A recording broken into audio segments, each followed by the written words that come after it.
Hello guys, അപ്പം നമ്മുടെ കറി ഇന്ന് എന്താണെന്നറിയാമോ? ചെമ്മീൻ കണ്ടോ? ചെമ്മീനും കൊടപ്പുളിയില്ലേ, കണ്ട കൊടപ്പുളി, ഈ കൊടപ്പുളിയും കൂടിയിട്ടാണ് നമ്മളിന്നൊരു കറി വെക്കണം. നമുക്ക് പോയി ചെയ്താലോ? കമാൺ. ഹലോ ഗൈസ്, അപ്പം ചെമ്മീൻ ഞാൻ അടുപ്പത്ത് വെച്ചിട്ടാ. അത് ഇവിടെ നമ്മൾ 3 പച്ചമുളകും 1 കഷ്ണം ഇഞ്ചിയും ചതച്ചത് 2 വേപ്പിലയും കൂടി വൃത്തിയിട്ടാക്കിയാണ്. ഇനി കുറച്ച് ഉപ്പും കൂടിയിട്ട് നമുക്ക് വേവിക്കാം. അത് നമുക്ക് കുറച്ച് ഉപ്പിട്ട് കൊടുക്കാം കേട്ടോ. ഉപ്പിട്ട് കൊടുത്തു.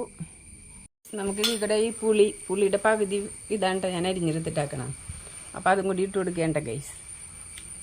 അതിട്ട് കൊടുത്തു. ഇനി നമുക്ക് കുറച്ച് മഞ്ഞൾപ്പൊടി ഇട്ട് കൊടുക്കാം. കണ്ടോ?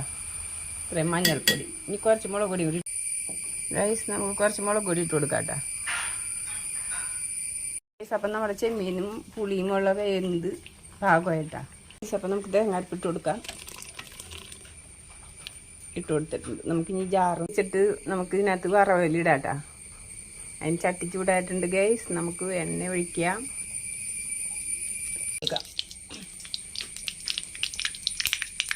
നമ്മൾ താളിച്ചിടാനൊക്കെ റെഡിയായി ഗൈസ്. ഇനി നമുക്ക് ഇതിനകത്തേക്ക് കറിയിലേക്ക് ഇട്ടാലോ? കറി റെഡി ആയിട്ടാ. വറവലിടാട്ടോ.